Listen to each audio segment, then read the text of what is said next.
안녕하세요. 장웨이입니다. 저는 중국에서 태어나 자라면서 어릴 적부터 온갖 중국 우월 사상을 주입받았습니다. 주변 사람들에게는 종종 저를 독특하다고 평가한다는 말을 들어왔지만 제 입장에서는 늘 당연한 진실만 말해온 것뿐이었습니다.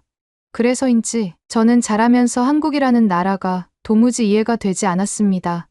분명히 중국 밑에서 시작된 작은 나라임에도 불구하고 최근 몇 년간 뉴스나 인터넷을 보면 한국이 스스로를 마치 대단한 선진국처럼 떠받드는 모습이 눈에 거슬렸습니다. 어릴 때 학교에서 배운 내용도 있고 가정교육에서도 중국은 언제나 대국이고 한국은 그저 중국 역사를 따라하는 속국이라고 배웠습니다. 그런데 요즘은 아무래도 인터넷이 발달하다 보니 사람들은 제게 자꾸만 한국이 문화와 경제 발전을 이룬 근사한 나라라고 말합니다. 저는 듣기만 해도 우습게 느껴졌습니다. 중국이 이렇게 압도적인데 한국이 과연 뭘 잘했다고 그렇게 자화자찬을 하는지 납득이 되지 않았습니다. 그렇지만 저도 단순한 학생이 아니라 꽤 특이한 직업을 준비하고 있었습니다. 저는 중국 역사를 기반으로 한 각종 문화 프로그램을 기획하는 일을 해보고 싶었고 미국 대학에 유학까지 오게 되었습니다. 제 스스로를 문화평론가 지망생이라 말했지만 실제로는 중국 문화를 미화하는 인터넷 콘텐츠를 만들어 중국의 우월함을 세계에 알리고 싶었습니다. 유학을 결정한 이유도 결국은 여기서 한국을 포함한 다른 나라 학생들을 직접 만나보며 그들이 얼마나 부질없는 생각을 하고 있는지 또 중국이 얼마나 대단한 나라인지를 확실하게 입증하려고 했기 때문이었습니다. 미국 캘리포니아 주립대학교에 도착한 저는 첫인상부터 당황스러웠습니다. 분명 훌륭한 대학이고 세계 각국의 학생들이 모여 서로의 문화를 존중하며 지낸다는 얘기를 들었습니다. 그런데 이들은 생각보다 한국에 대한 호감과 존중을 대놓고 표현하고 있었습니다. 어느 날 식당에서 만난 미국인 학생이 케이팝 노래를 듣고 좋아하길래 그 소리를 들은 저는 웃음이 나와서 비꼬듯이 말했습니다. 대체 이런 창법과 안무가 뭐가 좋다고 난리인지 이해가 안 되는군요. 어차피 중국이 만든 전통음악과 무용을 표절해서 살짝 현대적으로 바꾼 것뿐이잖아요. 한국이라는 나라는 늘 중국 것을 따라하고만 있죠. 그 미국인 학생은 제가 하는 말을 이해하지 못한다는 표정으로 이 음악 스타일은 한국이 스스로 발전시킨 거다. 그리고 춤이나 뮤직비디오는 중국 것과 많이 다르다라며 반박했습니다. 저는 이미 이 순간부터 본격적으로 한국과 관련된 것들을 깎아내리는 재미에 빠져들고 있었습니다. 그리고 머릿속으로는 이곳 학생들에게 제 참된 역사 교육을 해주면서 제가 커리어로 삼을 중국 문화평론 분야에서 크게 성공할 상상을 하기도 했습니다. 얼마 지나지 않아 우리 학교에서는 여러 나라의 학생들이 모여 나라와 나라라는 주제로 토론하는 수업을 하게 되었고 여기서 저는 제 실력을 제대로 발휘할 기회가 생겼습니다. 담당 교수는 매우 열정적인 미국인으로서 학생들이 서로의 문화를 이해하고 존중하도록 유도하는 것이 목표라고 했습니다. 그렇지만 제게 그런 이해와 존중 따위는 애초에 중요하지 않았습니다. 모든 것은 중국이 기원인 것인데 왜 억지로 다른 나라를 높이 평가해야 하는 걸까? 저는 이 수업이 저의 중국 우월론을 널리 전파하고 동시에 한국 학생들과 외국인들이 헛된 환상에서 벗어나게 만들 최적의 장이라 생각했습니다. 처음 수업에 참석했을 때 분위기는 나쁘지 않았습니다. 여기저기서 자신이 속한 나라의 문화, 언어, 역사를 자랑스럽게 소개했고 서로 감탄을 하기도 했습니다. 그런데 내심 저는 빨리 한국이라는 주제를 꺼내고 싶었습니다. 왜냐하면 한국이야말로 중국의 속국이었고 아무리 그들이 발버둥쳐도 결국은 대국인 중국의 손바닥 위에서 놀고 있다는 사실을 확인시켜주고 싶었기 때문입니다. 당일에는 수많은 이야기들이 오갔지만 살짝 아쉬운 점은 한국에 대한 이야기가 깊게 다뤄지지 않았다는 것이었습니다. 두 수도 많은 나라 이야기를 고르게 다루려 했는지 한국 문화에 대해서는 간략한 언급만 하고 넘어갔습니다. 하지만 기회는 곧 찾아왔습니다. 다음 주 수업에서는 문화와 역사 속에서 발견되는 흥미로운 사실들이라는 주제로 여러 학생들이 자료를 준비해 와야 했습니다. 저는 이때 반드시 한국에 대한 자료를 가져와 한국이 중국 문화를 그대로 모방해왔다는 증거를 제시해야겠다고 다짐했습니다.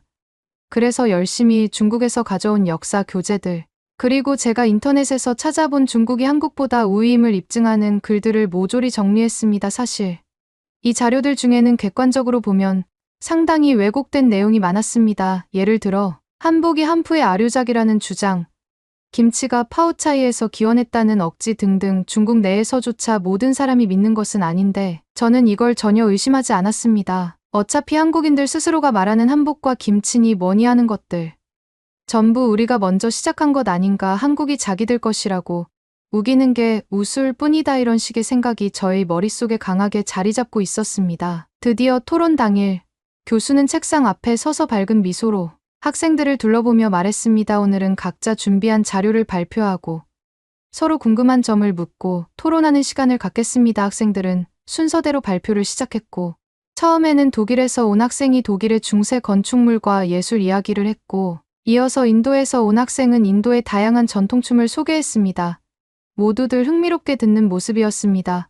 저도 다른 학생들 발표에 그럭저럭 집중하려 했지만 사실 저는 제가 준비한 자료를 빨리 꺼내고 싶은 마음이 더욱 컸습니다. 드디어 제 순서가 왔습니다. 저는 중국에서 만든 파워포인트 자료를 띄우며 아주 당당한 목소리로 발표를 시작했습니다. 저는 중국에서 온 장웨이입니다. 오늘 제가 준비한 주제는 바로 중국이 세계에서 차지하는 역사적 위상과 주변 국가, 특히 한국에 미친 영향입니다. 그 순간 교실 안 분위기가 살짝 묘해졌습니다. 평소에도 중국 관련 이야기는 많이 나왔지만 제가 한국을 콕 집어 언급하니 다들 저를 유심히 보기 시작했습니다. 저는 자신 있게 말을 이어갔습니다. 한국은 중국과 오랜 역사를 공유해왔고, 실제로 한국의 문화와 역사는 중국의 영향을 절대적으로 받았습니다. 이건 제가 어려서부터 학교와 집에서 배운 아주 당연한 사실입니다. 한국이 요즘 한류니 뭐니 떠들고 있지만 사실 그 뿌리는 모두 중국입니다. 그리고 한국이라는 나라는 원래 작은 나라였기 때문에 중국을 모방하지 않고서는 살아남을 수 없었다고 배웠습니다. 제가 말을 마친 뒤 순간적으로 조용해졌습니다. 고지어 교수님이 정중하게 질문했습니다. 장웨이, 혹시 구체적인 예시를 들어줄 수 있나? 예를 들어 어떤 문화 요소들이 한국이 중국을 단순히 모방한 것이라고 생각하는지. 듣고 싶네. 그 말이 떨어지기 무섭게 저는 한복과 김치 이야기를 꺼냈습니다. 대표적으로 한복은 한푸에서 기원했다는 주장이고, 김치라고 부르는 음식도 사실 중국에서 나온 파오차이를 베낀 것이라 배웠습니다. 또한 한국 역사의 시초 자체가 중국의 여러 왕조가 다스리던 속국 형태였다고 합니다. 최근 한국이 독립적 문화를 과장하는 듯 보이지만 결국 알맹이는 중국이 원조입니다. 교수와 학생들은 제 말을 듣고 꽤 놀란 듯 보였습니다. 특히 한국에서 온 교환학생 몇 명이 표정이 참으로 어이없다는 듯이 변했고, 미국이나 다른 나라 학생들도 납득이 안 된다는 얼굴이었습니다. 한 명이 손을 들어 제게 물었습니다. 그런데 요즘 많이 알려진 역사 자료나 여러 학계의 주장을 보면 한복과 한푸는 서로 다른 기원과 발전 과정을 거쳤고, 김치도 한국에서 나름대로의 발효 문화를 발전시킨 것이라고 하는데요. 게다가 한국이 독자적인 역사 왕조를 이루고 발전한 기록이 많은데 장웨이 씨가 말하는 자료는 좀 편향적인 것 같아요. 저는 그 학생에게 즉시 반박했습니다. 당신은 중국에서 발행된 권위 있는 서적들을 읽어보지 않았으니 그런 잘못된 주장을 하는 겁니다. 중국에서는 이미 한복이 한푸를 변형한 형태라는 주장이 정설이 된 지 오래입니다. 그리고 김치가 중국 파오차이의 변형이라는 것도 당연하게 받아들여지고요. 한국이 독자적으로 발전했다니 그건 한국 내에서 그렇게 주장하는 것뿐이지, 객관적으로 보면 다들 중국 문명의 큰 틀 안에서 움직였던 거라고요. 그렇게 제 말이 끝나자 교수가 차분히 끼어들었습니다. 장웨이, 혹시 그 서적이라는 게 구체적으로 어떤 것인지, 그리고 세계적으로 인정받는 사료나 논문에서도 같은 내용을 확인할 수 있는지 알고 싶네. 정말로 국제적으로도 합의된 이야기인가? 저는 준비해둔 중국어 교재 스캔본을 슬라이드에 띄우며 말했습니다. 이 교재는 제가 중국에서 중고등학교를 다니며 배웠던 자료이며 학교에서 사용한 정식 교과서입니다. 여기에 한국이 중국의 속국이었다는 서술이 있습니다. 국제적으로 어떤 평가를 하든 중국에서 이렇게 배우니 저는 이걸 믿고 있습니다. 강의실이 다시금 조용해졌고, 저는 그 조용함을 마치 저의 주장이 일리 있다고 인정하는 침묵이라 착각했습니다. 사실 사람들은 저의 편협한 시선에 당황하고 있었던 것입니다. 그런데 저는 제가 이겼다며 은근히 미소를 지었습니다. 그러나 고지어 교수님이 또다시 질문을 던지며 반박했습니다. 장웨이, 교재나 국가별 교육 자료는 때로는 자국 위주로 편향되어 있을 수 있다는 점을 아는 것이 중요하네. 특히나 현대 학문적 연구들은 국가주의적 관점을 뛰어넘어 다양한 사료와 학설을 비교, 검토하지. 자네가 말한 한복이 한푸에서 기원했다, 혹은 김치가 파오차이에서 시작됐다 하는 이야기는 많은 전문가가 동의하지 않는다네. 문화는 상호 교류로 발전하는 측면이 있으니 일부 양국 간 영향이 오갔을 수는 있겠지만 자네처럼 한쪽이 모든 걸 베꼈다는 식의 단정은 사실과 많이 다르다네. 저는 이 말을 듣고 기가 막혔습니다. 제게는 중국 교과서만큼 권위적인 자료는 없었고 제가 아는 지식은 그게 전부였으니까요. 그래서 좀 더 공격적으로 나갔습니다, 교수님. 한국은 그저 대국인 중국을 흉내내며 세계에 진출하려고 애쓰는 나라입니다. 한류라 불리는 음악과 드라마도 사실 중국의 고대 극에서 파생된 것이라고 배웠어요. 그리고 제가 보기에 한국 음식이며 전통 문화라는 것들도 깊게 파고들어 보면 모두 중국 것과 흡사합니다. 왜 모두가 한국에 열광하는지 도무지 이해가 안 됩니다. 그러자 교수님은 깊은 한숨을 내쉬고는 이렇게 말씀하셨습니다. 장웨이. 자네가 배운 내용이 있고 자네가 자부심을 갖는 것은 이해한다네 하지만 이 수업의 목적은 다른 문화를 폄훼하거나 왜곡하는 데 있지 않다네. 사실 여부를 검증하려면 다양한 자료를 교차로 살펴야 하며 섣불리 확정지을 수는 없어. 한국의 문화가 중국에서 전해진 부분도 분명 있겠지. 그러나 한국이 오랜 세월 독립적인 왕조와 문화 발전을 이룬 점 또한 역사적으로 증명되지 않았나. 자네가 배운 교과서가 세계적인 학계와 전혀 다른 관점을 담고 있다면 그 교과서가 편향되었을 가능성도 고려해야 하지 않겠나. 저는 교수가 무슨 말을 해도 듣지 않았습니다. 오히려 그 말이 저를 더 자극했습니다. 제 생각에 저 미국인 교수야말로 제대로 된 중국 역사를 모르는 것 같았습니다. 그래서 저는 큰 소리로 맞받아쳤습니다. 교수님은 미국인이니 중국을 잘 모르겠죠.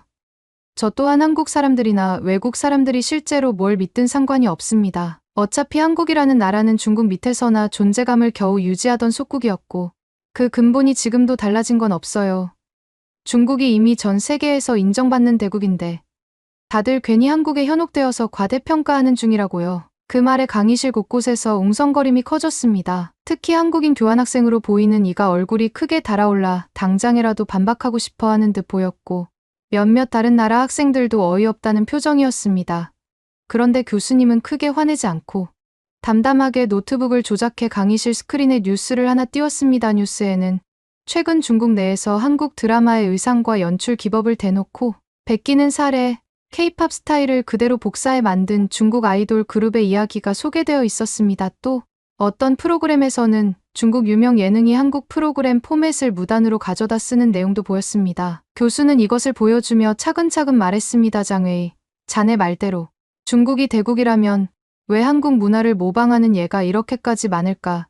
물론 중국이 오랫동안 역사와 전통을 이어온 것은 사실이고 인구나 영토도 거대하지. 그러나 문화적으로 세계에서 가장 대단하다고 스스로를 치켜세우려면 남의 것을 표절하거나 베끼지 말아야 하지 않겠나. 최근 중국 내에서도 한국 콘셉트를 살짝 바꿔서 자국 문화처럼 포장하는 일이 잦다네. 정작 정부 차원에서는 한알령을 외치면서 뒤에서는 몰래 한국 콘텐츠를 소비하는 사람이 많다고 뉴스에서도 종종 보도되지. 자네가 말하는 한국은 중국 미치다라는 논리에 비해 현실은 꽤나 달라 보이는군.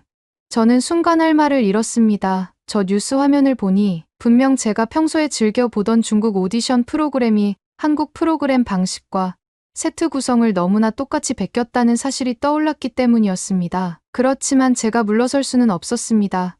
더욱더 고집스럽게 말했습니다. 하지만 저 표절 사례들은 극소수이고 원래 중국이 먼저 만들었던 아이디어를 한국이 가져갔다가 다시 중국이 되찾아오는 과정일 뿐입니다. 마치 고향에서 떠난 아이가 돌아오는 것과 같죠? 교수님은 그저 이런 부분을 모르고 계신 것 같습니다. 제가 중국어로 된 자료를 드리면 분명 제 말에 공감하실 겁니다. 그 순간 교실 안에서 웃음이 터져 나왔습니다. 저도 왜 웃음을 터뜨리는지 이해가 되지 않았지만 제 눈에는 학생들이 저를 조롱하는 것처럼 보였습니다.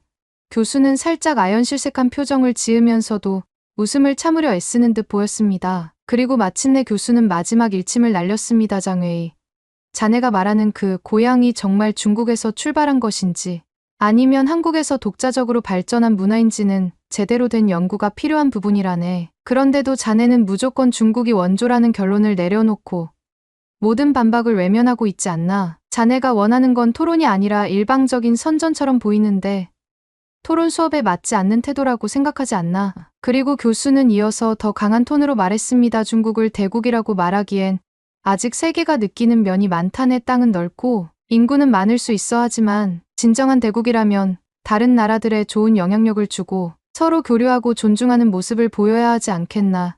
요즘 뉴스를 보면 오히려 부정적인 사건들이 많아 보이는데 그런 면에서는 대국이라 말하기 곤란하겠지. 한국은 자신의 문화로 세계인의 이목을 집중시키고 있고 여러 지표나 자료에서 한국 문화산업이 국제사회에 미치는 긍정적인 영향이 크다는 평가를 받고 있네. 자네가 한국을 속국이라 부르기엔 정작 한국이 여러 면에서 앞서 있고 자국 문화를 제대로 수출해내고 있는 걸 보면 모순이 아닐 수 없구먼. 이 말에 저는 얼굴이 뜨거워졌습니다. 제 뒤쪽에서 학생들이 맞아. 이게 현실이지라며 수군거렸고 한국인 학생들은 묘하게 안도 섞인 표정으로 고개를 끄덕였습니다. 저는 수치심에 얼굴이 새빨개졌지만 그래도 한국이 중국 것을 베끼고 있다는 생각은 여전히 굳게 붙들고 있었습니다. 그래서 다시 한번 억지를 부렸습니다. 아직도 그건 중국을 제대로 이해하지 못한 외국인들의 착각이라고 생각합니다. 한국이 어떤 유튜브 채널이나 언론에서 성장했다고는 해도 다 중국의 고대 문화에서 갈라져 나온 가지일 뿐입니다. 교수님이 아무리 그런 뉴스를 보여주며 중국이 한국 문화를 표절한다고 해도 정작 중국인들은 그렇게 생각 안 합니다. 그리고 우리의 자부심은 여전합니다. 그러자 교수는 마지막으로 아주 큰 목소리로 말했습니다. 자네가 원하는 대로 이야기해보지. 자네가 한국을 소국이라 부르는데 정작 중국이 대국이라 말하기엔 무언가 부족하지 않나. 스스로 대국이라 하면 그에 맞는 성숙함과 책임감이 따라야 하는데 최근 몇 년간 글로벌 이슈들을 보면 중국이 보여주는 행태가 과연 대국에 의문이 드네. 자네가 주장하는 것처럼 한국이 무조건 중국의 문화 하위 호환이라면 왜 세계인의 시선과 수요는 한국 쪽으로 쏠리고 있을까? 이 한마디가 떨어지자 교실은 잠시 정적이 흘렀습니다. 그러고 나서 여기저기서 박수가 터져 나왔습니다. 교수의 말에 공감한다는 뜻이었습니다. 저는 그 광경을 보며 억울함과 분노로 가슴이 터질 것 같았습니다. 이 사람들은 왜 이렇게 무지한 걸까? 중국이 이렇게까지 발전한 시대인데도 한국 따위를 떠받들며 저렇게 열광하다니. 하지만 그 순간 제가 아무리 설득을 해봐도 소용없었습니다. 이미 분위기는 교수의 발언에 환호하는 학생들로 가득 차 있었고 몇몇 학생들은 고개를 돌려 저를 안쓰럽다는 눈으로 보기도 했습니다. 마치 제가 소중한 진실을 놓치고 있으며 고집불통으로만 보이는 듯했습니다. 그러나 저는 물러서지 않았습니다. 괜히 손을 한번 휘저으며 말했습니다. 아무리 떠들어봤자 진실은 변하지 않습니다. 한국은 원래 중국의 문화적 종속 상태였고 한복이며 김치며 모든 문화 아이템이 중국에서 왔다는 사실을 부정할 수 없어요. 애초에 중국이 없었다면 한국이라는 나라도 존재하지 않았을 겁니다. 대국인 중국이 있으니 소국 한국이 따라오는 거죠. 저는 그걸 확신합니다. 그 말에 누군가가 또다시 큰 웃음을 터뜨렸고 교수님은 더 말을 붙이지 않았습니다. 이미 제 태도가 바뀔 것 같지 않다고 판단한 것처럼 보였습니다. 수업은 그날로 마무리되었고 저는 한국인 학생들과도 완전히 껄끄러운 사이가 되었습니다. 그들은 제게 중국에서 온 어떤 특정 학생 정도로만 여기며 직접 말도 잘 걸지 않았습니다. 하지만 저는 그게 전혀 불편하지 않았습니다.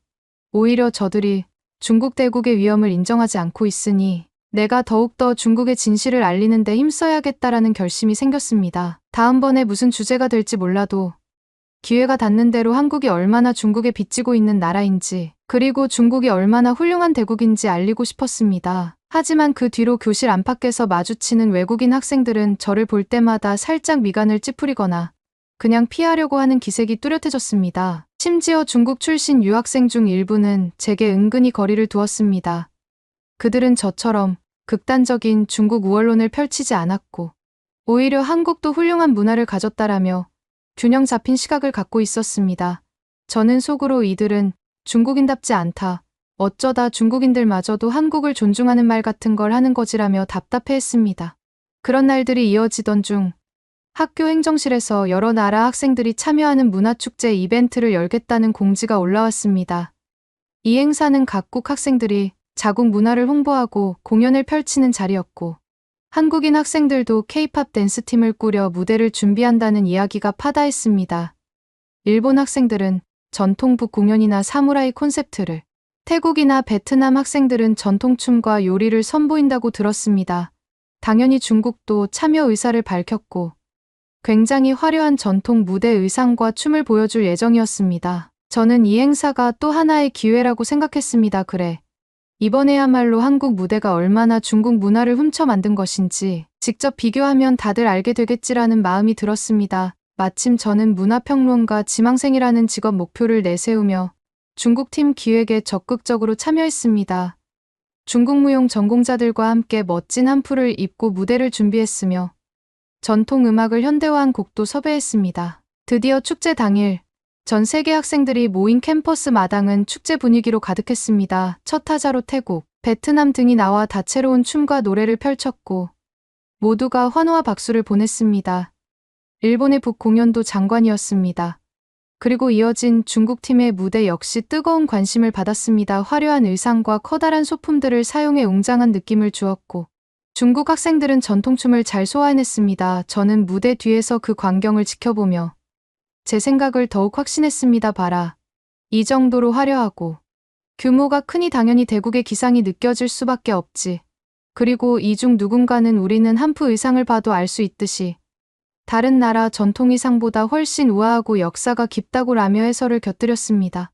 그리고 마침내 한국팀 차례가 되었습니다. 솔직히 저는 속으로 비웃고 있었습니다. 뭐 얼마나 대단한 무대를 준비했을까? 어차피 케이팝 춤이니 드라마 패러디니 하는 거겠지. 중국 무대와 비교조차 안 될 것이다 하고 생각했습니다. 그런데 한국팀이 무대로 오르자 오히려 무대 장치는 단출했습니다. 큰 세트도 없고 소품도 그리 화려하지 않았습니다. 그런데 무용복은 현대적으로 각색된 한복 스타일이었고 음악은 한국 전통 장단과 현대 힙합 비트를 섞어 만든 독특한 곡이었습니다. 처음에는 약간 생소했지만 이내 사람들은 그 신선함에 매료된 듯했습니다. 한국팀은 전통과 현대를 융합시켜 노래와 춤 그리고 뮤지컬 같은 연기를 펼쳤습니다. 무대가 진행될수록 관객들의 환호가 점점 커졌습니다. 어느 순간에는 마치 케이팝 콘서트장에 온 듯한 뜨거운 분위기가 형성되었습니다. 특히 한국어와 영어를 적절히 섞은 노래 부분에서는 관객들이 따라 부르기도 했습니다. 더 놀라운 건 한국에서 온 학생들뿐만 아니라 다른 나라 학생들도 함께 무대에 올라 협연하는 장면이 있었다는 것입니다. 그들은 간단한 한국어 가사까지 준비해 함께 불렀고 이를 본 관객들은 감동한 듯 아낌없는 박수를 보냈습니다. 저는 그런 광경을 보고 충격받았습니다. 어째서 이렇게 많은 사람들이 한국 문화를 좋아하는 거지? 하고 말입니다. 역시 제 판단이 맞았다고 여기고 싶어서 저는 속으로 이렇게 변명했습니다. 저건 사실 중국의 전통음악이랑 춤을 섞은 거야. 한국인들이 베껴간 거라고. 실제로 음악 어딘가에 중국 전통 리듬과 비슷한 부분이 있었는데 저는 그걸 물고 늘어졌습니다. 틀림없이 한국이 중국 것을 또 모방해서 뒤섞어 놓았겠지. 하지만 다른 사람들은 그걸 알아채지 못하는 거야. 하고 말입니다. 그런데 공연이 끝난 뒤 중국 학생들마저 한국팀 무대가 정말 대단했다라며 찬사를 보내는 걸 들었을 때 저는 엄청난 배신감을 느꼈습니다. 왜 같은 중국 학생들이 한국 무대를 칭찬하고 있지? 우리가 더 크고 화려한 무대를 했는데 왜 한국팀 무대가 더 멋지다는 얘기를 하지 하고 속이 부글부글 끓었습니다. 그런데 축제를 지켜보던 다른 나라 학생들과 교수들도 한국팀에게는 문화 융합의 진수라며 극찬을 보냈습니다. 결국 마무리 시간에 담당 교수는 무대 참가 팀들에게 간단한 피드백을 줬습니다. 중국 팀에게는 아주 전통미가 돋보이고 규모도 커서 좋았다 하지만 조금은 일방적인 퍼레이드 느낌이었다라며 아쉬움을 조심스레 언급했습니다. 반면 한국팀에는 역사를 현대적으로 재해석하고 다른 나라 학생들과 협연하여 진정한 융합 문화를 보여줬다라며 찬사를 보냈습니다. 저는 그때부터 교수의 말에 불만이 가득했습니다. 역시나 이 교수는 편향되어 있어 한국 편만 드는구나라며 저는 의도적으로 목소리를 높여 대꾸했습니다. 교수님, 한국팀 무대가 아무리 융합을 했다 해도 결국 근본은 중국의 영향을 빼놓을 수 없는 거 아닙니까? 한복도 한프와 구분이 잘 안 될 정도로 비슷하고 음악 역시 중국의 전통적인 음계를 변형한 걸로 들렸어요. 왜 다들 이걸 한국만의 독창성이라고 착각하죠? 그러자 주변에 서 있던 다른 중국인 유학생 중 한 명이 저에게 작게 속삭이듯 말했습니다. 장웨이, 한국 한복은 실루엣과 디자인 면에서 한프와 큰 차이가 있어. 그리고 한국 고유의 전통음악 체계가 있지 않아. 그걸 무조건 중국 것이라고 하기엔 무리가 많아. 우리도 너무 극단적으로 말하진 말자. 저는 그 말을 듣고는 냉소적으로 비웃었습니다. 너야말로 중국인답지 않군. 중국 문화의 위대함을 인정하지 않는 거야. 그 학생은 저를 이해할 수 없다는 표정으로 돌아섰습니다. 주위에서는 두세 명 정도가 제가 하는 말을 듣고 비웃었고 저는 점점 분노가 치밀었습니다. 대체 왜 내 말이 통하지 않는 거지? 어떻게 모두가 이렇게 어리석을 수가 있을까? 저는 또다시 왜곡된 우월감에 사로잡혀 모두를 무시했습니다. 며칠 후 앞서 말한 토론 수업에서 다시금 문화재와 지식재산권이라는 주제로 이야기가 오갔습니다. 여기서 또다시 한국 이야기가 자연스레 언급되었습니다. 한 학생이 한국의 전통문화 보존과 한복의 세계화 노력에 대해 사례를 제시했는데 저는 물론 참지 않고 끼어들었습니다. 그렇게 한복을 자꾸 세계에 알리려는 것도 결국 중국 한푸의 아류작인 주제에 무슨 자신감으로 국제사회를 도는지 이해가 안 갑니다. 이건 명백히 중국 문화를 한국이 훔쳐갔다고 생각합니다. 그러자 그 학생은 고개를 저으며 말했습니다. 장웨이, 한복과 한푸는 전체적인 형식에서 확연한 차이가 있고 역사적으로 확인된 자료도 많아. 한복은 한국 왕조 시대에 맞춰 발전해왔고 현재 세계인이 알고 있는 패턴과 디자인이 확립된 것은 조선 왕조 시기야. 이는 중국과 별개로 발전된 문화야. 물론 양국이 서로 영향을 주고받은 적은 있지만 자네처럼 완전히 한국이 훔쳤다고 단정하는 것은 잘못된 결론이야. 저는 이를 악물고 다시 고집을 부렸습니다. 음악이며 의상이며 전통 행사며 전부 중국에서 먼저 존재했던 것들이다. 한국이 스스로 발전시켰다고 우기는 건 요즘 그들의 자기과시일 뿐이죠. 그때 교수님이 나지막이 한숨을 내쉬며 말했습니다. 장웨이, 그간 수업을 함께 해보니 자네는 상대의 주장을 들으려 하지 않는 것 같네. 토론은 서로의 관점을 듣고 근거를 비교하는 과정인데 자네는 이미 결론을 정해두고 다른 목소리를 부정만 하고 있지 않나. 저는 교수에게 이렇게 대꾸했습니다. 왜 제가 결론을 정해놓았다고 하십니까? 그냥 사실을 그대로 말할 뿐입니다. 교수님이 오히려 중국 역사를 제대로 알지 못하니 저를 이해 못하는 거죠. 제가 보기에 한국의 문화가 이렇게까지 띄워지는 건 미국처럼 잘 사는 국가들이 한국 문화를 오락용으로 소비하기 때문이지. 진짜 역사적 진실과는 거리가 멉니다. 순간 교실 안공기는 더욱 무거워졌습니다. 이번에는 교수님이 노골적으로 짜증난 표정을 지으며 입을 열었습니다. 그렇다면 자네는 대체 무슨 역사적 진실을 근거로 들 수 있는가? 지금까지 제시한 건 중국 국내 교재와 인터넷 커뮤니티 글 정도 아니었나. 세계학계의 주류 견해나 객관적 자료는 고려하고 있는지 의문이군. 그러자 저는 원래 제 의도대로 치밀하게 준비한 말을 꺼냈습니다. 중국이 수천 년 동안 동아시아 문화를 주도하고 주변국에게 많은 영향을 끼친 것은 사실입니다. 이를 전 세계가 인정해왔고요. 실제로 한자 문화권이라는 말이 있지 않습니까? 그런데 왜 중국 문화가 한국보다 격이 낮다거나 혹은 베끼고 있다는 식의 주장을 들어야 합니까? 저는 그런 말이 터무니없다고 봅니다. 교수님은 한참 저를 뚫어지게 보더니 다시 한번 스크린에 무언가를 보여주었습니다. 이번에는 중국의 한 유명 앱에서 한국 관련 예능 프로그램을 무단으로 번역해 제공하며 심지어 자기들 오리지널 콘텐츠인 것처럼 가장한 사례였습니다. 또 중국 아이돌 그룹 댄스가 K-팝 안무와 너무 유사해 표절 논란이 생긴 동영상을 함께 띄웠습니다. 그리고 교수는 말했습니다. 장웨이, 당장 최근 사례만 살펴봐도 중국 내에서 한국 콘텐츠를 무단으로 가져다 쓰거나 거의 똑같이 베끼는 일이 많다네. 물론 한국이 중국 문화를 전혀 참조하지 않았다고 할 수는 없지만 현재 국제사회가 주목하는 사례들은 대부분 중국이 한국 문화를 표절한다는 방향으로 비판이 쏟아지고 있어. 자네 말대로 대국이라면 이렇게 표절 논란이 큰 문제가 될 이유가 없지 않겠나. 자기들만의 길을 당당히 가면 되잖나. 이 말이 떨어지자 교실 곳곳에서 다들 고개를 끄덕이며 교수에게 동의했습니다. 저는 온몸에 열이 올라 얼굴이 새빨개졌습니다. 하지만 변명하고 싶었습니다. 그런 사소한 사례만 부각해서 마치 중국 전체가 한국 문화를 표절하는 것처럼 몰아가는 건 옳지 않습니다. 역으로 한국이 중국 것을 훔쳐간 경우는 왜 말하지 않나요? 교수님이 정색하며 답했습니다. 그럼 자네가 구체적으로 말해주게. 어떤 사례가 있는지. 그리고 그게 실제로 세계적으로 인정된 건지. 자네가 계속 말하는 한국이 중국 문화를 훔쳐갔다는 근거가 뭔가. 저는 우물쭈물하며 결국 딱히 내세울 만한 자료는 없었고 중국 교과서 일부 내용과 중국 내 인터넷에서 떠도는 주장 정도밖에 될 게 없었습니다.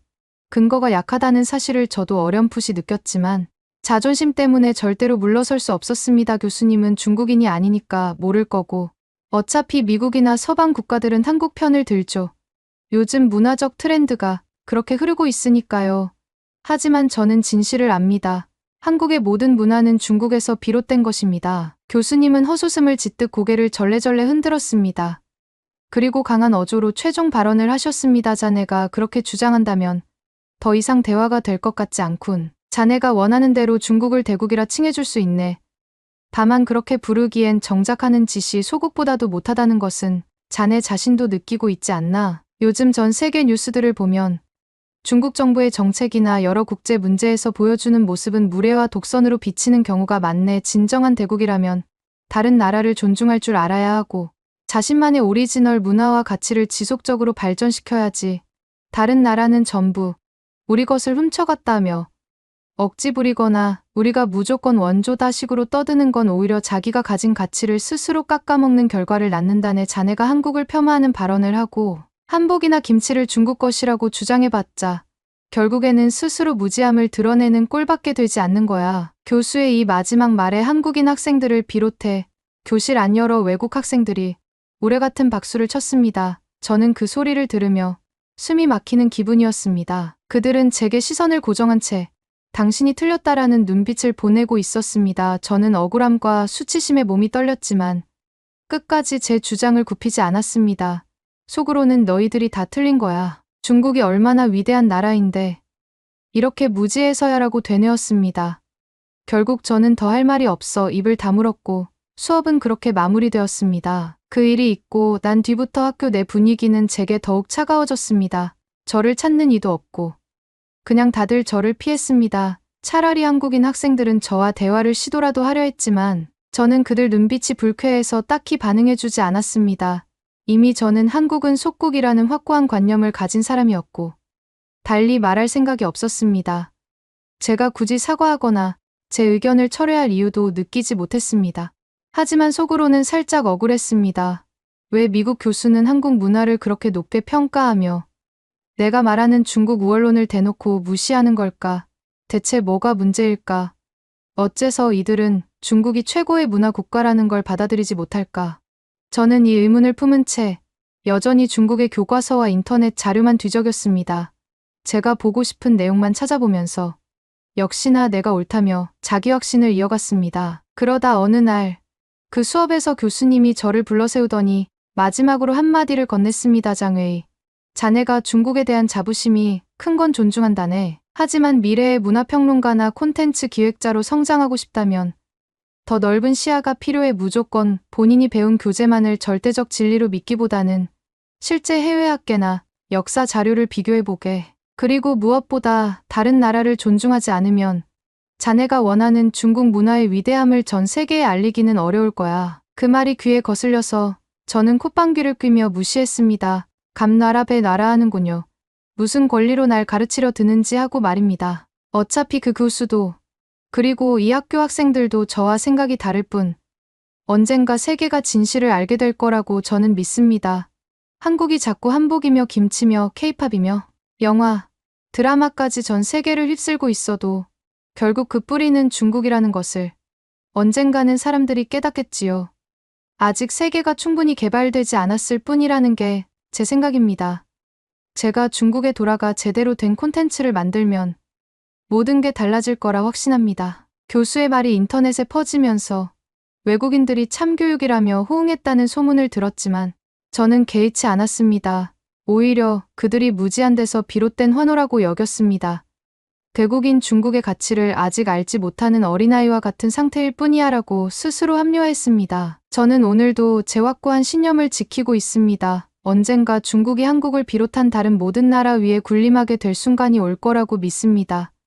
한국은 그저 저희 눈에 여전히 작은 소국일 뿐이고 모든 면에서 중국에 빚지고 있다고 생각합니다. 미국 교수나 한국인 학생들이 아무리 저를 비웃고 그들이 한국 문화를 치켜세우며 환호를 해도 상관없습니다. 진실은 제가 가지고 있다고 확신합니다. 중국은 대국, 한국은 속국. 전 이 사실을 절대 굽히지 않을 겁니다. 감사합니다.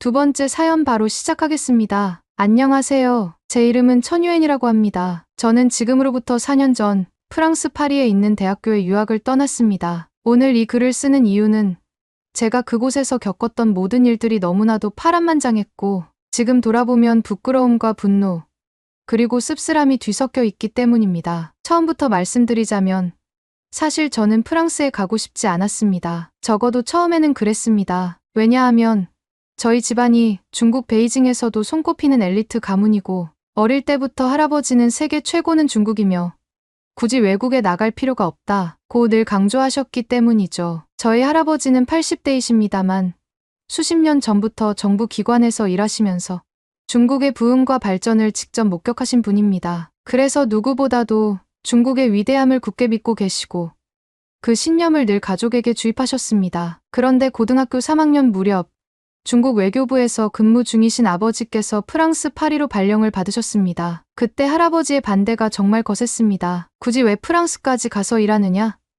이미 중국이 세계의 중심이지 않은가? 유럽이 무슨 대수라고?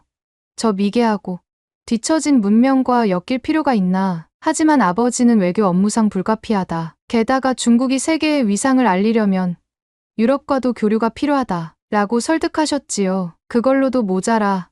아버지는 제게 대학을 프랑스에서 다니면 시야가 넓어질 거다. 라고 제안하셨습니다. 처음 그 말을 들었을 때 저는 내심 우리 베이징 대학이나 칭화대 같은 명문으로도 충분하지 않을까 하고 생각했습니다. 실제로 제가 다니던 고등학교는 베이징에서도 특급이라 불릴 만큼 명문이었고 중국 내 최고 수준의 대학교에 진학하는 것은 별로 어려운 일이 아니라고 자부하고 있었습니다. 그런데 예기치 않게 제 마음이 바뀌게 된 계기가 있었습니다. 어쩌면 중국의 위대함을 해외에 직접 알려주고 싶다는 조금은 허황된 생각이었을 수도 있습니다. 할아버지는 끝까지 반대하셨습니다. 유엔아, 지금도 중국에서 너처럼 똑똑한 애들은 전부 우리가 손안에 키운다. 중국 안에서 1등하면 그게 곧 세계 1등이 되는 거야. 쓸데없이 유럽에 가서 문화 충돌이나 겪고 미개한 이방인들과 엮여서 좋을 거 하나도 없다. 라고 정말 강하게 만류하셨습니다. 그리고 유럽인들, 고작해야 식민과 전쟁을 일삼았던 옛시대 사람들이지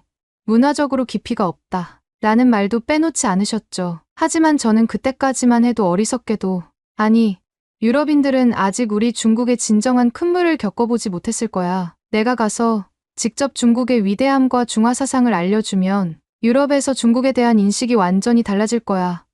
하고 혼자 착각했습니다. 결과적으로 전 이 바람을 거스를 수 없게 되었고 고등학교 졸업 직후 비행기 표를 끊어 프랑스로 떠나게 됩니다. 할아버지는 떠나는 날까지 공항에서 제 손을 꼭 쥐고 이렇게 말씀하셨습니다. 내 마음대로 하되 절대로 외국 문화를 높이 사는 배신자가 되지 마라. 한국인가 뭔가 하는 나라의 저급한 문화는 말할 것도 없고 서양인들하고 너무 가까워져서 중국 정신을 잃어버리는 일은 없어야 한다. 알겠지? 저는 예, 걱정 마세요. 라고 대답했습니다. 비록 그 목소리는 작았지만 당시 저희 마음은 그 누구보다도 중국의 위대함을 증명하고 싶다는 욕망으로 가득 차 있었습니다. 그렇게 비행기를 타고 약 12시간 남짓을 날아 저는 처음으로 샤를드골 공항에 발을 디뎠습니다. 제가 예전에 가족 여행으로 홍콩, 마카오, 그리고 상하이 등지를 가본 적은 있지만 이렇게 유럽 대도시 공항에 도착한 것은 생전 처음이었죠. 도착하자마자 저는 살짝 흥분된 기분이 들었습니다. 그래, 유럽에 왔으니 이제부터 내 앞에 펼쳐질 무대가 방대하겠구나 하고 말이죠. 그런데 공항을 빠져나오면서 저는 너무나도 어리둥절한 느낌을 받았습니다. 입국 심사에서부터 저는 공무원으로 보이는 프랑스 관리에게 왜 왔느냐, 얼마나 체류할 거냐 등등 꽤나 날카로운 질문을 받았습니다. 제가 서툰 프랑스어로 대답을 더듬거리자 그 관리는 마치 제가 불법 체류자인 양 아주 탐탁지 않은 표정을 지었습니다. 그 표정을 본 순간 어라, 중국인은 세계 어디에서나 환영받아야 하는데 왜 이런 눈초리를 받지? 하는 자존심 상함이 밀려들었습니다. 간신히 입국 심사를 마치고 짐 찾는 곳에 갔는데 제 캐리어가 다른 사람 것과 섞여서 한참 동안 못 찾았습니다. 공항 직원에게 도움을 요청했지만 그 직원은 영어조차 제대로 통하지 않는 것 같았고 제게 별다른 도움도 주지 않은 채 무뚝뚝하게 자기 일만 하더군요. 저는 속으로 중국 같았으면 친절한 안내 도우미가 나서서 적극 도와줬을 텐데 역시 프랑스는 후진적이구나. 미개하다고 할아버지가 말했던 게 맞아. 라고 투덜거렸습니다. 짐을 찾고 나서 공항 밖으로 나섰을 때 택시를 잡으려고 줄을 섰는데 기사들이 저를 대놓고 무시하는 듯한 기분을 받았습니다. 실제로 제가 니하오 혹은 봉주르라고 몇 번 인사를 건넸는데 기사들은 바쁜 척하면서 굳이 안 태워주려고 하더군요. 차례가 되어 겨우 탔는데도 기사 표정이 영 무뚝뚝했습니다. 저는 중국에서 유명한 위챗처럼 편리한 앱이라도 쓰고 싶었지만 프랑스에서는 그것이 통하지 않는다고 하니 더 큰 불편함을 느꼈습니다. 이렇게 공항에서부터 삐걱거리며 제 파리 생활의 서막이 열렸습니다. 사실 이때까지만 해도 저는 그래.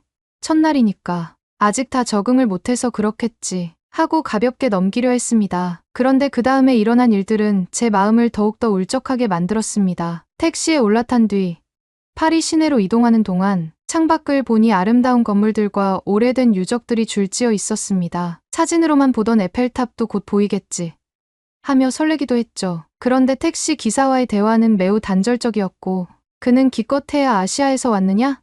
정도만 물었을 뿐이었습니다. 약 1시간 가까이 걸려 아버지가 미리 잡아둔 숙소 근처에 도착했는데 문제는 택시 요금이었습니다. 제가 생각했던 금액보다 훨씬 많이 나왔더군요. 저는 분명히 매터기가 돌아가는 걸 봤지만 중간에 기사분이 의미를 알 수 없는 추가 요금을 입력한 것 같았습니다. 제가 이게 무엇이냐? 라고 물으니 프랑스어를 못 알아듣겠다는 듯한 반응을 보이며 그냥 받아야 한다고만 말했습니다. 말싸움을 해봤자 소용없을 것 같아서 결국 억울하게 돈을 지불했죠. 그 순간 또 한 번 역시 미개하다 라는 생각이 제 머릿속을 스쳤습니다. 길거리도 생각보다 지저분해 보였고 사람들도 그렇게 세련되어 보이지 않았습니다. 저는 베이징이 얼마나 현대적인 도시인 줄 모르는구나. 프랑스가 감히 중국의 도시들보다 낫다고 자부하면 큰 착각이지. 나는 근거 없는 우월감에 사로잡혔습니다. 물론 이건 제 어리석은 편견이었지만요. 아무튼 숙소에 짐을 풀고 간단히 샤워를 마쳤습니다. 아버지는 출장 중이라며 당일 저녁에나 돌아온다 하셨기에 저는 시간도 남고 했으니 근처 길거리 구경이나 가볼까 하는 마음으로 숙소 문을 나섰습니다. 그런데 그 순간부터 저는 길거리 식당이나 작은 카페를 지날 때마다 오묘한 시선을 느꼈습니다. 사람들이 저를 쳐다보긴 하는데 적극적으로 다가오지도 않고 무언가 말해볼까 하면 다들 시선을 피하는 것 같았습니다. 어느 작은 베이커리에 들어가서 빵 좀 살 수 있느냐고 말했더니 점원은 어설픈 영어로 현금만 가능라고 말하더군요. 제가 카드 결제를 원했는데 그 점원은 무뚝뚝하게 노라면서 귀찮다는 듯한 표정을 지었습니다. 저는 아니, 21세기에 카드 결제가 안 된다고 하며 어이없어 했고 혹시 저를 동양인이라서 일부러 무시하는 건 아닐까 하는 피해의식이 들기까지 했습니다. 그래도 빵이 먹고 싶어서 근처 다른 가게를 찾아다녔는데 일이 잘 풀리지 않았습니다. 언어가 잘 통하지 않으니 주문하는 것도 쉽지 않았고 그때마다 여긴 프랑스인데 왜 영어도 제대로 안 통하지? 하고 짜증이 났습니다. 돌아다니다 보니 정말 아무도 저를 반겨주지 않는 느낌이었습니다. 그때부터 저는 역시 할아버지가 옳았다. 여긴 미개하고 불편한 곳이야. 잘난 척만 하는 나라. 라고 삐뚤어진 결론을 내려버렸습니다. 그렇게 저는 파리에 도착한 첫날부터 온갖 짜증을 아는 채 숙소로 돌아왔습니다. 아버지는 밤늦게야 돌아오셨는데 피곤해 보이셨습니다. 아들, 힘들지? 그래도 조금만 참고 버텨봐. 프랑스가 불편한 점도 있지만 배울 만한 점도 많아. 라고 저를 달래셨죠. 며칠 후 저는 프랑스어 학원에 등록하여 본격적으로 언어 공부를 시작했습니다. 유학 생활의 첫 단계였죠. 그 학원에서 만난 사람들 대부분은 남미나 유럽 다른 나라 혹은 아시아 여러 국가에서 온 친구들이었습니다. 때로는 그들과 함께 수업 끝나고 근처 카페에서 짧은 대화라도 나누곤 했는데 그때 저는 정말 믿기 어려운 장면을 자주 목격했습니다. 그것은 바로 한류 K-팝, K-드라마 이야기가 너무나도 자주 등장한다는 사실이었습니다. 제가 신기해서 왜 한국 얘기를 이렇게 많이 하지? 라고 물어보면 어떤 친구는 요즘 유럽에선 K-팝이 엄청 인기야. 나도 방탄소년 콘서트에 가봤어. 라면서 폰에 저장된 사진을 보여줍니다. 또 다른 친구는 내가 가장 좋아하는 드라마가 넷플릭스에서 본 한국 드라마야. 라고 열변을 토하기도 했습니다. 저는 속으로 굉장히 당황했습니다. 할아버지께서는 늘 한국은 중국의 변방에 불과하다. 한류 따위는 일시적인 적응 문화에 지나지 않는다. 고 말씀하셨으니까요. 그런데 제 주변 유럽 친구들은 중국 문화를 이야기하는 사람보다 한국 문화를 이야기하는 사람이 훨씬 더 많았습니다. 그럴 때마다 저는 굳이 웃으며 아, 그래? 한국 것도 나름 인기 있나 보네. 그런데 사실 중국이 훨씬 더 크고 문화적으로도 대단하단다. 라고 말하곤 했습니다. 그럼 친구들은 물론이지. 그런데 중국 건 찾기 힘들고 검열도 심하다고 들었어. 대신 한국 드라마는 스트리밍 사이트에서 쉽게 볼 수 있잖아. 라고 대답했습니다. 그 순간 저는 무언가 기분이 몹시 상하는 느낌이었고 속으로는 차라리 중국 정부가 좀 더 세게 검열해서 해외로도 이 문화를 뻗치면 좋을 텐데 라며 엉뚱한 생각까지 했습니다. 이 와중에 문득 출국 전날 할아버지가 내게 했던 강렬한 말들이 떠올랐습니다. 유엔아, 프랑스는 과거 근대 시기에나 문화를 꽃피웠을지 몰라도 지금은 영혼 없는 나라야. 서양인들이 아무리 자기들이 잘났다고 해도 결국 정신적으로는 우리가 한참 앞서 있다. 그리고 절대 한국 문화에 휘둘리지 마라. 요즘 서양에서 한국 아이돌이 유행한다는데 그게 다 일시적인 광풍이야. 수준 낮은 춤과 음악에 열광하는 것뿐이라고. 저는 그 시점까지도 할아버지 말씀에 동의하고 있었습니다. 그래, 한류는 일시적인 광풍이고 그게 곧 사그라지겠지 라고 믿고 싶었죠. 그런데 막상 파리에 와 보니 상황은 전혀 달랐습니다. 단순히 광풍 정도가 아니라 꽤 깊게 자리 잡은 문화 현상처럼 보였습니다. 뿐만 아니라 제가 학원에서 만난 친구 중에는 이미 한국어를 어느 정도 배워본 사람도 있었고 한식을 먹어보고 싶다라는 친구도 있었습니다. 그 반면에 중국에 대해서는 생각보다 잘 모른다는 반응이 대부분이었습니다. 이 차이를 몸소 체감할 때마다 저희 자존심은 상할 대로 상했습니다. 프랑스어 학원이 끝난 뒤 저는 본격적으로 프랑스 대학교 파리 소재 국제정치학 전공에 입학하기 전까지 약간의 여유 기간이 있었습니다. 이때 저는 이참에 파리 시내 구석구석을 둘러보고 유럽인들의 생활을 연구해서 나중에 그들에게 중국의 위대함을 설파해야겠다는 대책 아닌 대책을 세웠습니다. 그러나 현실은 녹록지 않았습니다. 카페나 식당에 들어갈 때마다 저는 뭔가 싸늘한 분위기를 느꼈습니다. 웨이터들이 별로 반갑게 맞이하지 않고 주문도 빨리 받아주지 않았죠. 물론 제 서툰 프랑스어 때문일 수도 있지만 저는 못마땅했습니다. 이게 바로 프랑스의 서비스 정신이라고?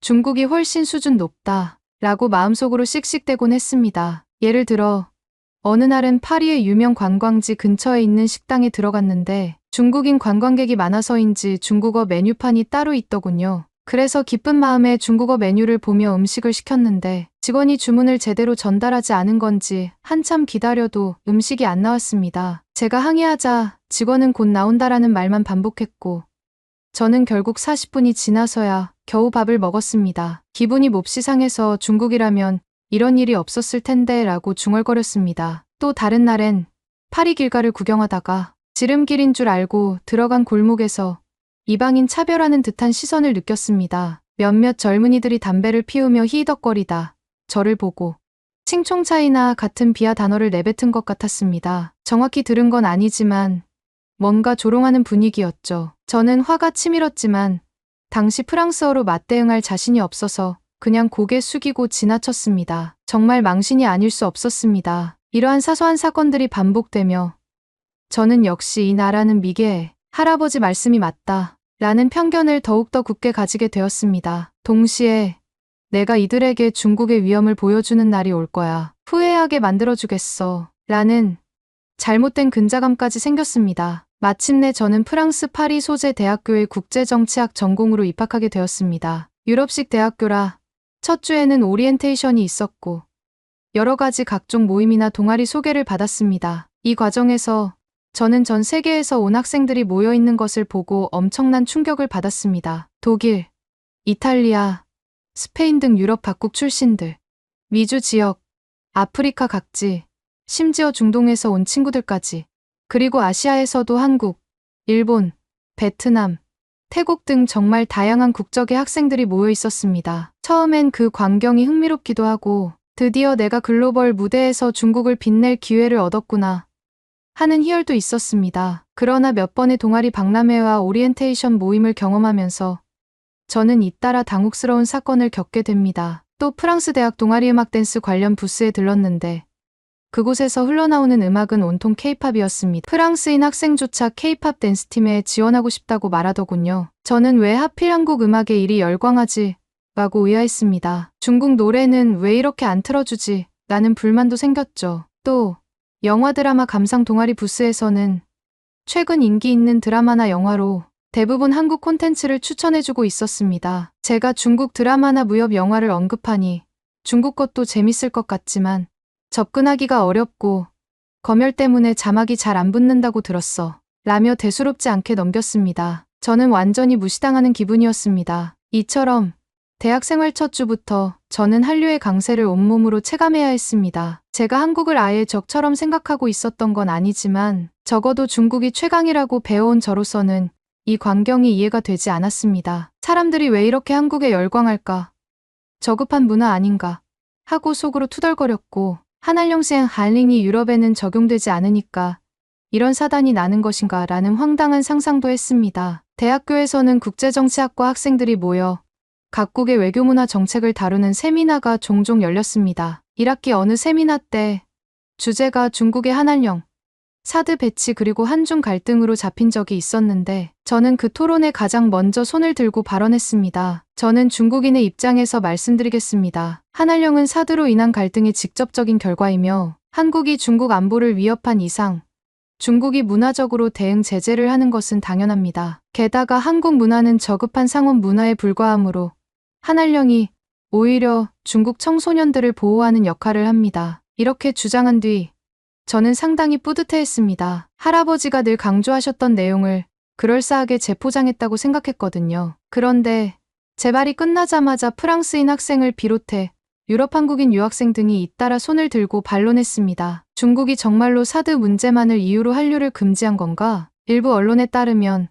한류 영향력이 커지자 시진핑 정권이 경계심을 느껴서 문화 검열을 강화한 것이 주된 이유라고 보던데 게다가 저급한 상업 문화라는 말은 너무 주관적이지 않아? K-팝이나 한국 드라마는 이미 전 세계적으로 예술성과 대중성을 인정받고 있는데 한알령을 통해 중국이 진정 얻은 건 뭔지 생각해볼 필요가 있어. 이렇게 문화 교류를 막으면 자국 콘텐츠 발전에도 제약이 생긴다고 본다. 저는 순간 말문이 막혔습니다. 실제로 중국 내 상황을 자세히 알지 못했고 제가 접하는 웨이보나 관영 언론은 사드 보복 정도로만 포장하니까요. 구체적인 반박 자료도 마련해 오지 않았습니다. 다급해진 저는 어쨌든 우리 할아버지는 한국 문화가 저급하다고 말씀하셨다. 중국은 한국이 없으면 얼마든지 자급자족 가능하다. 같은 다소 비논리적인 말을 뱉고 말았습니다. 그러자 강의실에 있던 대부분의 학생들이 피식 웃으며 당황스러운 표정을 지었습니다. 결국 담당 교수님이 의견을 존중하지만 좀 더 객관적인 통계나 전문 자료를 제시해달라며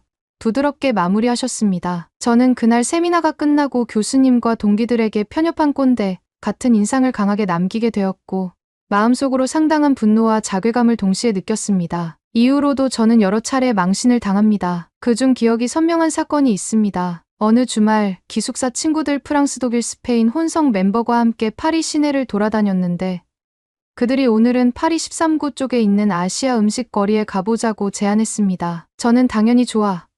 그럼 중국 식당에 가서 호거나 마라탕을 먹으면 진정한 아시아 음식을 맛볼 수 있을 거야 라고 생각했습니다. 그런데 막상 그들이 찾아간 곳은 한국 음식점이었습니다. 메뉴는 불고기, 비빔밥, 김치찌개, 치킨 등등 온통 한국 음식이었죠. 저는 내심 이건 좀 아닌데 하며 곤란해했지만 다수결에 밀려 식당에 들어가게 되었습니다. 식당 주인은 한국인이었고 안에는 파리 현지인부터 여러 국적의 손님들이 가득 차 있었습니다. 저는 괜히 기분이 나빠서 억지 웃음을 지으며 자리에 앉았습니다. 그리고 주문할 때 난 돼지고기보단 소고기가 좋으니 불고기를 먹겠다 고 했습니다. 그런데 곧이어 음식이 나오고 친구들은 우와, 한국 음식 정말 맛있다 하며 감탄사를 연발했습니다. 그 모습을 지켜보다가 저는 결국 견디지 못하고 한마디 툭 던졌습니다. 솔직히 말해서 중국 음식이 훨씬 다양하고 더 맛있다고 생각해. 이건 너무 평범한 맛이야. 그런데 그때 독일인 친구가 저를 빤히 쳐다보더니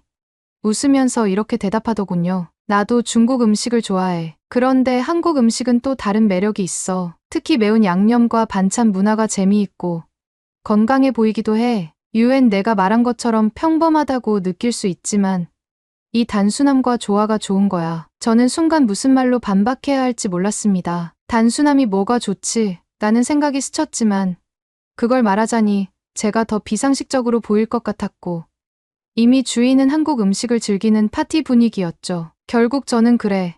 다들 맛있게 먹어. 라며 마지못해 불고기를 한 입 먹었습니다. 사실 맛이 나쁜 건 아니었습니다. 하지만 제 자존심은 한없이 추락해 있었습니다. 식사를 마치고 계산할 때 친구들은 또 중국보다는 가격이 좀 비싸긴 하지만 그만큼 맛도 있고 분위기도 좋잖아. 라며 즐겁게 웃었고 저는 또 한 번 완전히 소외된 기분을 느꼈습니다. 식당 문을 나서면서 이럴 거면 진짜 한알령이 프랑스에서도 적용됐으면 좋았을 텐데 하는 말도 안 되는 생각까지 들었습니다. 저는 대학 생활을 시작하면서 기숙사에 들어갔는데 거기서도 주류 분위기에 섞이지 못했습니다. 웬만한 학생들은 자유롭게 술자리를 갖거나 파티를 열 때 대부분 케이팝 음악을 틀거나 한국 드라마 이야기를 하며 깔깔댔습니다. 특히 한국 아이돌 댄스를 따라 추는 무리가 꽤 있었는데 심지어 중국인 유학생들도 몇 명이 함께 어울리더군요. 저는 그들을 보면서 배신자라고 속으로 생각했습니다. 어떻게 같은 중국인이면서 저급한 한국 문화에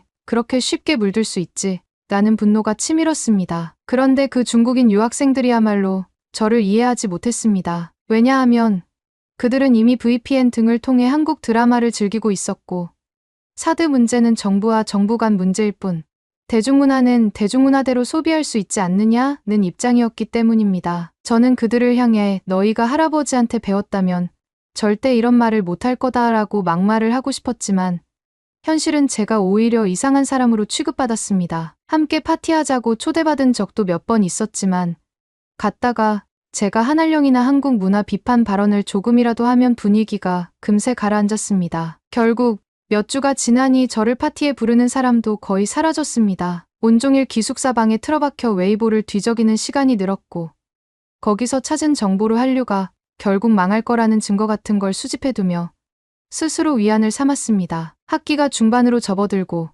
국제정치학 개론 수업에서 아시아 문화를 소재로 한 발표 과제가 내려졌습니다. 저는 이번이야말로 내 실력을 발휘해 중국 문화의 우수성을 전 세계 친구들에게 각인시키겠다고 마음먹었습니다. 발표 주제는 동아시아 대중문화의 비교 중국, 일본, 한국이었고 저는 자원에서 중국 파트를 맡았습니다. 발표 당일 저는 파워포인트 화면에 화려한 자금성 사진, 장대한 만리장성, 그리고 유서 깊은 역사를 강조하는 키워드를 잔뜩 띄워놓고 약 10분간 열변을 토했습니다. 그리고 마지막 부분에서 이렇게 마무리했습니다. 결론적으로 중국 문화가 동아시아는 물론 세계의 문화의 근원이자 정수입니다. 반면 한국은 최근 K-팝과 드라마로 일시적인 관심을 받고 있지만 그 뿌리는 결국 중국 문화에서 기원했다고 볼 수 있습니다. 이 점에서 한알령 같은 정책은 중국이 자국 문화를 지키기 위해 충분히 시행할 만한 조치라고 생각합니다. 저는 발표를 마치고 이번에는 박수 받겠지 하는 기대를 했습니다. 그러나 청중들은 조용했습니다. 잠시 뒤 교수가 손을 들어 제게 질문했습니다. 천유엔, 중국 문화가 오래되었다는 것은 분명하다. 그런데 너는 한국의 문화 뿌리가 중국이라고 주장했는데 구체적인 역사 자료나 전문가 견해를 어떤 식으로 인용했지?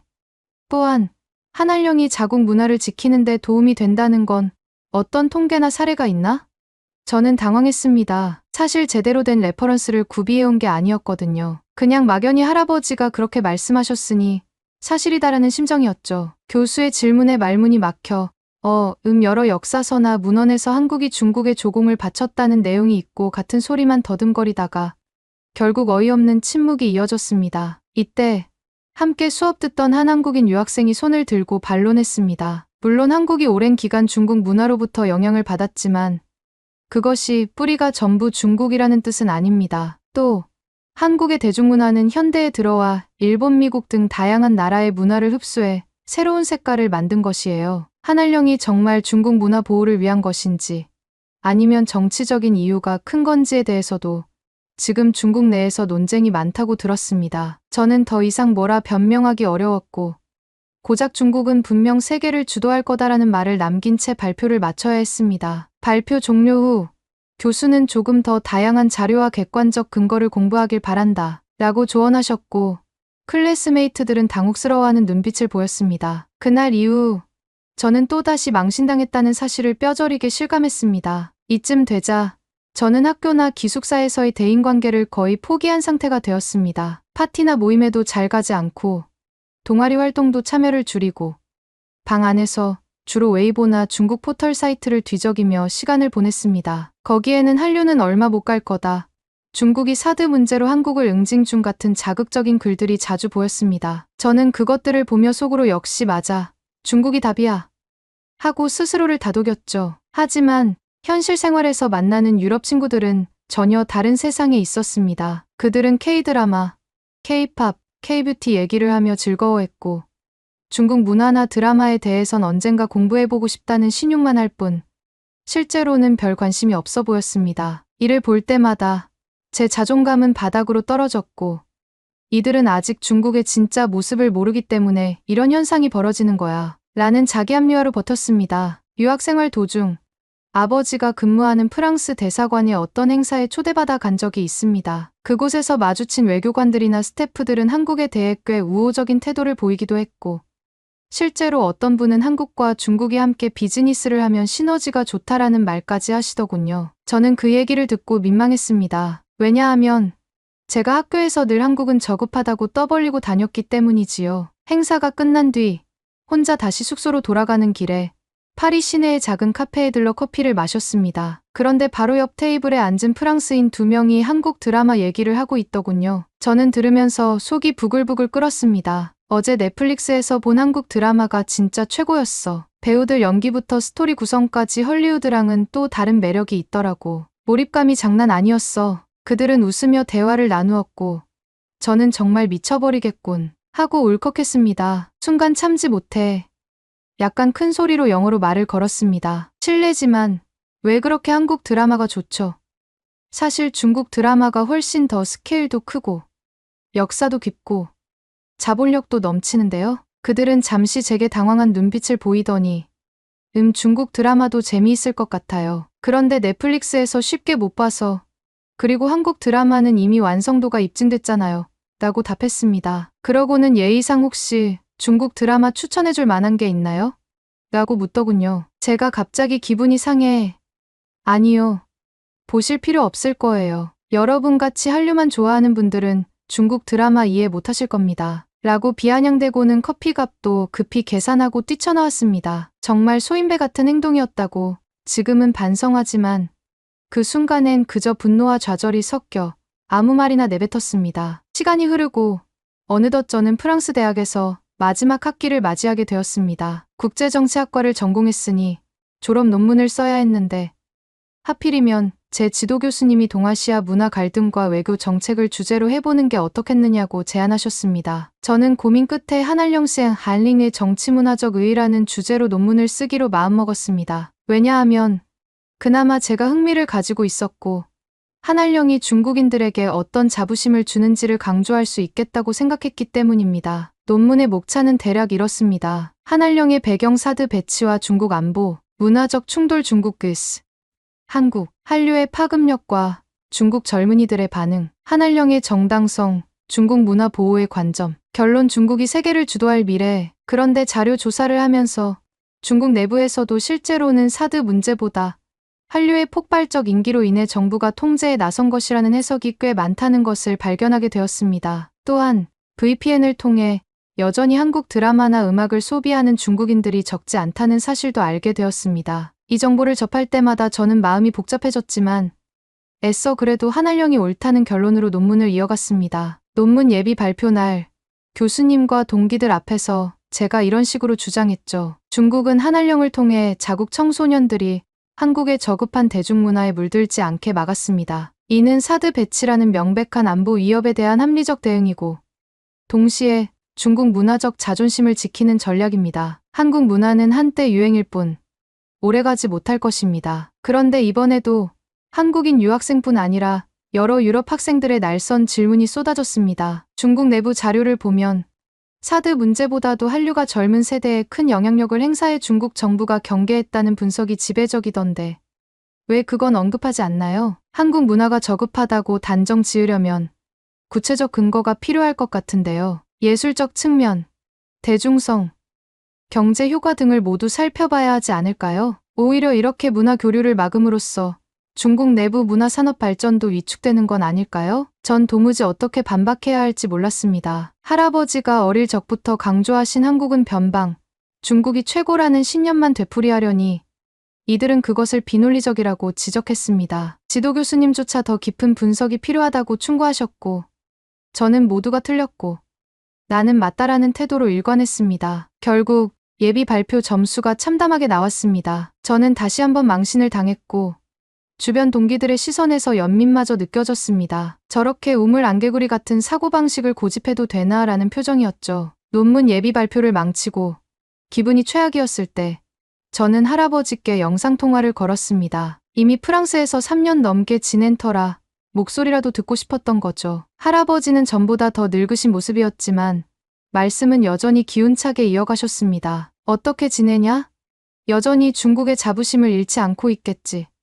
너야말로 우리 가문의 미래고 베이징에서 최고 교육을 받은 엘리트야. 굳이 프랑스까지 가서 고생하느라 마음고생도 심하겠구나. 저는 울컥하는 마음으로 할아버지께 프랑스에서 겪은 일들을 솔직히 말했습니다. 여기 사람들이 다들 케이팝에 열광하고 한국 드라마가 우수하다는 분위기가 너무 싫었고 그걸 비판하려고 하면 제가 되레 근거 없다는 비난을 받는다는 사실을요. 그랬더니 할아버지가 단호한 목소리로 말씀하셨습니다. 유엔아, 흔들리지 마라. 서양 애들이 잠시 정신이 나간 거지.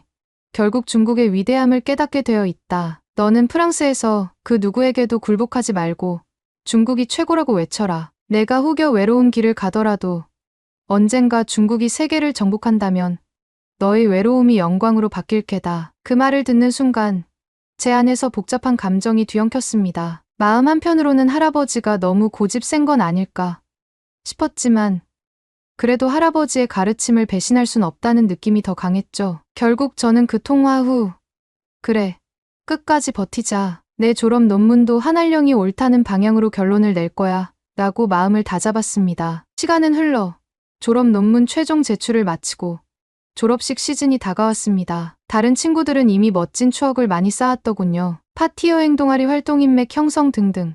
그러나 저에게는 그런 낭만이 전혀 없었습니다. 제가 유일하게 공들인 건 웨이보와 중국 포털에서 뒤져온 반한류 논리를 정리하는 일이었죠. 졸업식 당일 많은 학생들은 가족과 친구들을 초대해 사진을 찍고 기뻐했습니다. 저는 아버지도 일정이 바빠서 참석하지 못했고 다른 동기들은 이미 저와 서먹해진 지 오래였습니다. 결국 저는 혼자 졸업 가운을 입고 흐릿한 표정으로 사진 한 장 건졌습니다. 심지어 사진도 셀카에 가까운 수준이었죠. 그 순간 제 머릿속에는 내가 프랑스에 와서 도대체 뭘 한 거지? 라는 물음이 맴돌았습니다. 중국의 위대함을 알리겠다고 온 건데 결과적으로 저는 왕따에 가까운 생활을 했고 한국 문화의 인기를 되돌리는 데는 조금의 영향도 끼치지 못했습니다. 오히려 주변에서는 천유에는 정말 편협한 사상을 가진 애라는 평가를 받았고 저는 스스로 더욱 아집에 빠져들었습니다. 지금 저는 프랑스 생활을 정리하고 조만간 베이징으로 돌아갈 예정입니다. 돌아가면 할아버지와 부모님을 만날 생각에 설레기도 하지만